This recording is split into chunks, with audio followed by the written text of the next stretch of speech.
Muriello here, fitness and supplement expert. Listen, man, I want to give you 10 big fixes for your workout. Listen, over all the years, I'm telling you, I see some very, very common, more common than you think mistakes among people in the gym. And I really want to give you some good expertise, if you will, from my experience on what I think is going to really help you big time. Now, the first thing I'm going to tell you is the fact that I see everyone's got tiny forearms, and I'm going to tell you why you got tiny forearms. You're using wrist straps on every dang thing. No, not wrist wraps. I didn't say supportive gear on your wrist. I'm talking about wrist straps where you're wrapping around the bar. Listen, you want to know why my forearms are so big, okay? And everyone's like, how do your forearms get so big? Bro, because listen, man, I don't use wrist straps on everything. There's sometimes even barbell rows. I don't use wrist straps when, like, if I get past 225, yeah, I need wrist straps. But listen, you guys are using wrist straps on dang side laterals, on curls, everything. And that's why your forearms are not growing. You're hanging on, even worse than that. Now you guys got the straps with the freaking hook on it, bro. Listen, if you want small forearms, keep using straps on everything. If you want big forearms, minimize your use of wrist straps. Second thing, you guys are grunting way too much. Now listen, I'm all about getting psyched up. I'm all about getting psyched up. Listen, I get fired up, but you have to be smart about it. Because listen, if you get too psyched up and you're grunting so loud and you're, by the time you get to your set, guess what? You're freaking wiped out. You tapped into energy reserves that you needed for your set. If you watch me do heavy squats, for instance, where I'm doing 5 plates, 500 pounds, real plates for multiple reps, or 400 pounds for 19 reps, 15, 16, 17 reps, I don't get fired up. You don't see me. People are probably like, what, why is he not like getting fired up? Listen, I'm actually trying to quiet my soul. I know that sounds stupid. I'm telling you the truth, man. I'm quieting my body. I'm talking out loud to myself, and I'm not yelling. I'm just saying, I got this. Slow and steady, slow and steady, slow and steady. Keep talking to myself. If I grunt and scream, dude, I'm gonna do like 3 to 5 reps less. You guys are grunting and screaming on ab sets. Again, I'm all about getting psyched up, but don't exert too much freaking energy screaming and grunting. Number 3. You guys are overusing supportive gear. Now, again, I wanna just kind of let it be known that I'm all about supportive gear, okay? I'm all about wrist straps. I use wrist straps all the time because I have a really tiny bone structure, small ankles. When I play basketball, obviously I'm using knees and ankle stuff. Like, you know, when I squat, I use stuff for my wrists. But listen, you don't need to use wrist straps, elbow sleeves, and knee sleeves to do barbell curls. You know what I'm talking about? Here's what's happening. All that supportive gear, it will help you. I firmly believe it will help you, and it can even prevent injuries. But what's happening is it's actually lifting the weight for you, if you will. I know it sounds like bro science. Listen, man, y'all are using so much gear that you're using less muscle. That's why I've seen power lifters that can literally deadlift like 800 pounds, squat 800 pounds, and they got really small legs. And a lot of that I know is because they're just using so much freaking supportive gear. You don't need to use that much supportive gear, because what happens also is you're not strengthening your own tendons.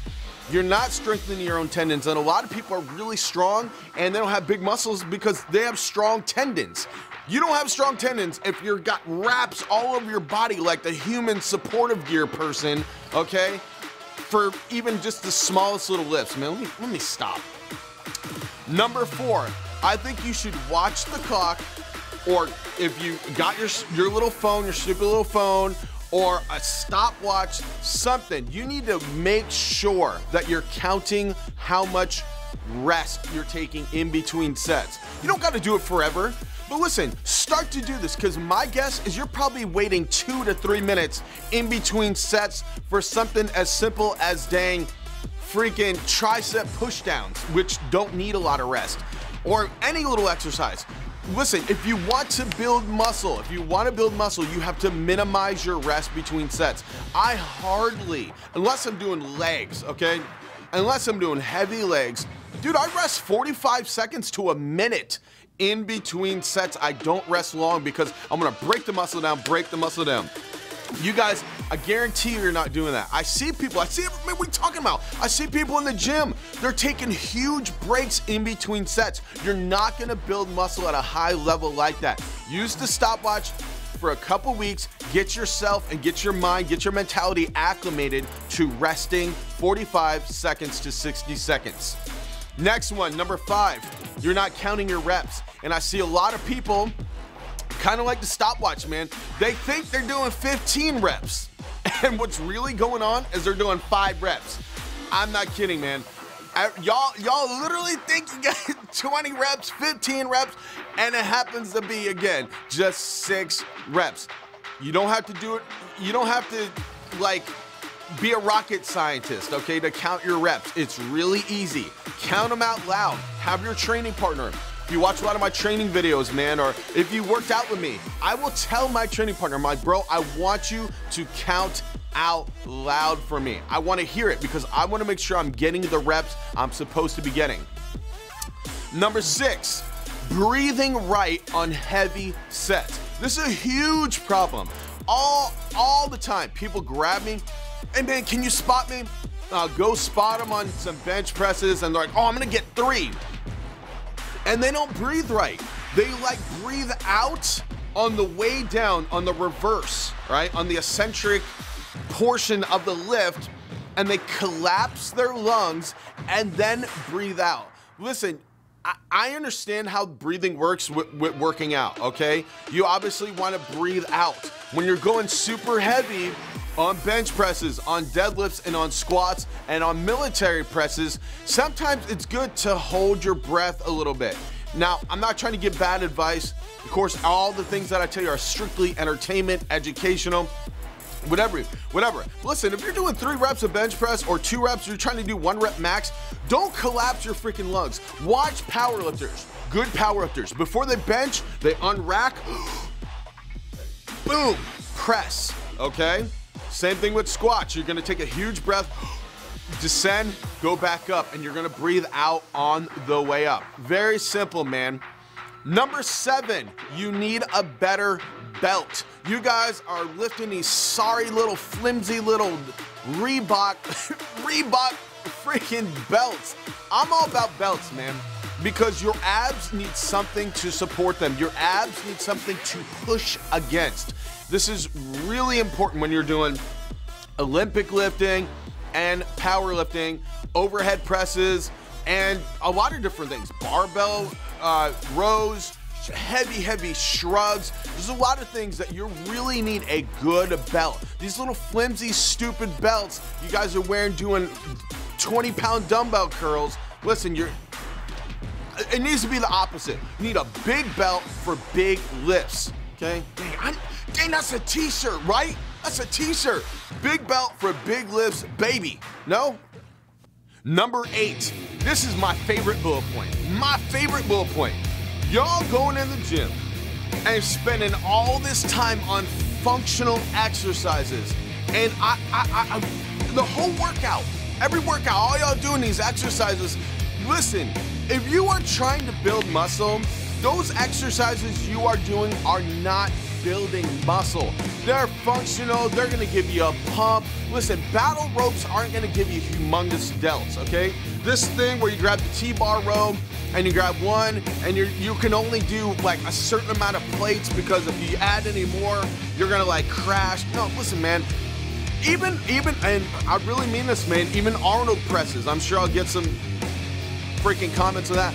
You can't go heavy on Arnold presses without busting your crap. Arnold never went super heavy on those. And a lot of these dumb, newfangled exercises, bro, listen, you can't go heavy. You can't use maximal weight for 10 to 12 reps. You have to lighten the weight, and they're super high rep. You're not growing.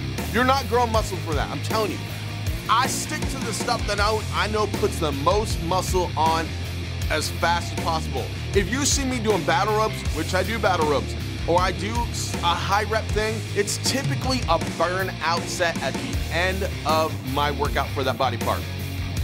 Okay, number 9, rest between body parts. This is very, very important.